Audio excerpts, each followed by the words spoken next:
को क्या करना चाहिए। खून चूस लिया जाता है। भारत देश में जो वर्तमान में चल रहा है उसका एक खाका मैं खींचने का प्रयास करता हूं और आप भी पूरी बात को एकदम सही मानेंगे।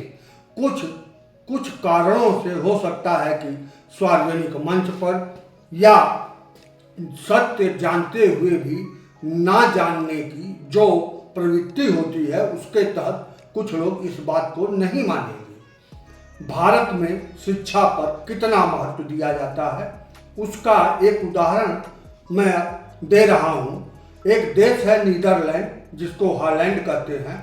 वहाँ अगर प्राइमरी का बच्चा 3 दिन तक लगातार स्कूल में नहीं गया तो सरकार आएगी और बच्चे को सरकार की तरफ से पुलिस आएगी और बच्चे के माता पिता को उठाकर जेल में डाल देगी, क्योंकि वहाँ शिक्षा देना अनिवार्य है। और अगर जो भी पेरेंट्स यानी परिवार यानी माता पिता अपने बच्चे को पढ़ा नहीं रहे हैं वह नीदरलैंड में अपराध की श्रेणी में आता है और उसको जेल हो जाता है।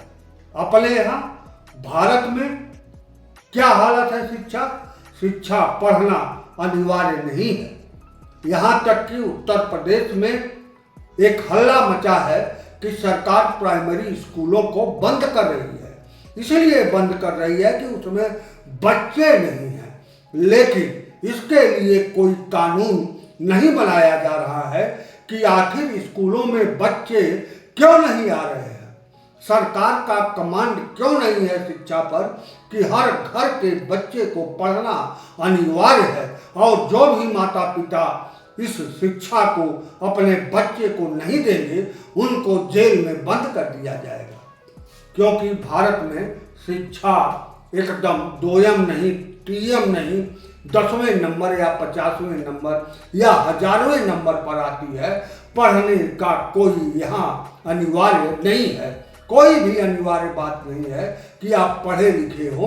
लोग उदाहरण तक दे देते हैं कि देखिए फलाने उद्योगपति तो कक्षा 8 पास था, कक्षा 8 पास है और वह इतना सफल है। यानी यहाँ निपढ़ा होना भी एक गर्व की बात है। अब इसी परिदृश्य में यह पूरा खाका बनाते हुए, समझाते हुए, बताते हुए कि भारत में वर्तमान समय में क्या हो रहा है उसका एक चलचित्र आपके सामने प्रस्तुत कर रहा हूं। और उसे मैं इसलिए कहता हूं कि ध्यान से सुनिए, क्योंकि आवाज AI द्वारा दिया गया है, लिखा हमारे द्वारा गया है। पूरा अगर आप पूरा सुन लेंगे तो आपको लगेगा कि यह जो बताया जा रहा है यह भारत का वर्तमान चलचित्र है और इससे 1, 3, 4 मिनट का केवल है।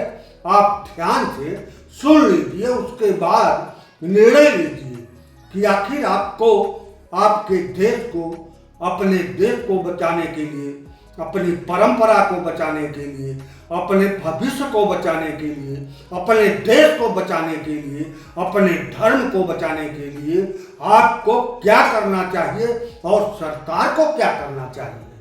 आगे अब सुनिए। हमारे दौर की सबसे बड़ी सच्चाई यह है कि मिलावट अब सिर्फ खाने पीने की चीजों में नहीं है, ये हमारे लोकतंत्र, हमारी योजनाओं और यहाँ तक कि हमारे सपनों तक में घुस चुकी है।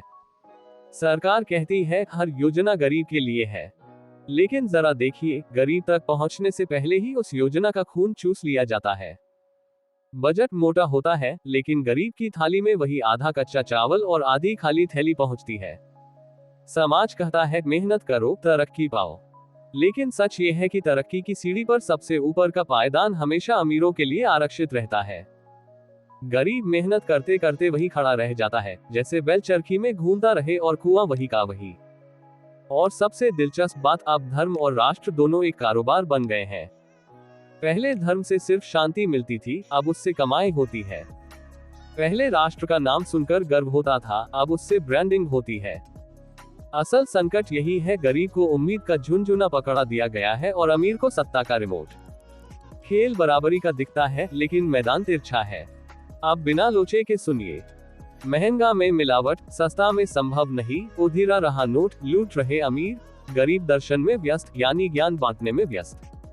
ये चलचित्र है। वर्तमान भारत का महंगा सामान है तो उसमें मिलावट होगी ही या उसका डुप्लीकेट सामान बाजार में जरूरत आ ही जाएगा। गौर से मत देखिए तब भी ये सच्चाई सबको पता है कि मिलावट और डुप्लीकेट से बाजार भरा पड़ा है। लाख होशियारी दिखाए तब भी फंसेगे ही। मिलावट या डुप्लीकेट सामान आपका पीछा नहीं छोड़ेगा।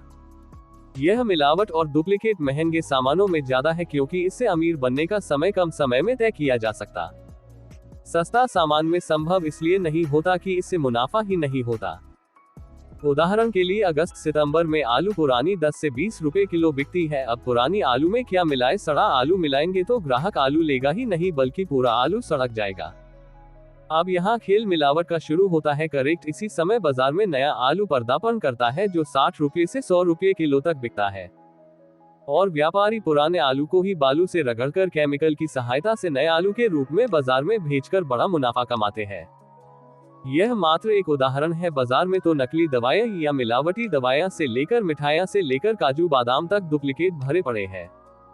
तमाम नए सरकारी काम चालू है जिसमें हर जगह प्राइवेट का बोलबाला है। 1 रुपए काम का सरकारी बजट 100 रुपए है। इस तरह 99 रुपए को वही लूट रहे हैं जो अमीर है क्योंकि सरकार के ऐसे कामों का ठेका यही अमीर कंपनियों के मालिक ले रहे हैं। चौतरफा नोट बरस रहा है। हर काम के प्रचार में नोट उधिरा यानी उड़ रहा है और यह नोट अमीर लोग लूट रहे हैं। पूरा मस्ती का माहौल बना है क्योंकि हर काम का उत्सव शुरू है और उत्सव मनाने में जो बजट सरकार दे रही है उसे अमीर ही लपक पा रहे हैं। गरीब मंदिर दर्शन पूजन में व्यस्त है क्योंकि पटरी पर भी व्यवसाय खतरे में है। ठेले पर व्यवसाय एक जगह टिकने ही नहीं दे रही सरकार। यहाँ तक कि टूरिज्म व्यवसाय में वाहन सड़क के किनारे सरकार खड़ा करने में परेशान कर रही है। प्राइवेट वाहन स्टैंड लेकर भागते फिर रहे हैं। इससे थका हारा लूटा पीटा परेशान गरीब दर्शन में व्यस्त है कि भगवान उसकी दशा सुधार देंगे जैसे कुछ नेता लोगों का सुधारा है। छोटे व्यवसाय भी सरकारी कृपा से अमीर के हाथ में जा रहे हैं। अब तो सेब, धनिया, मिर्च, दूध, दही सब अमीर ही बेच रहे और वही डुप्लीकेट मिलावटी का भी मजा फायदा उठा रहे हैं। वही ज्ञानी लोग ज्ञान बांट रहे देश के नाम पर, राष्ट्र के नाम पर और अध्यात्म के नाम ज्ञान बांटकर अज्ञानियों से नोट और वोट दोनों प्राप्त कर रहे हैं। बड़े बड़े ज्ञानी यूट्यूब सोशल मीडिया पर ज्ञान बांटकर नोट बटोर रहे हैं। यह माहौल का यथार्थ का चलचित्र है जो अनवरत जारी है और मात्र झलक है। पूरा चलचित्र तो बहुत अफसोसजनक है जिसका परिणाम दशकों नहीं सदियों तक देश जनता को सहना ही पड़ेगा।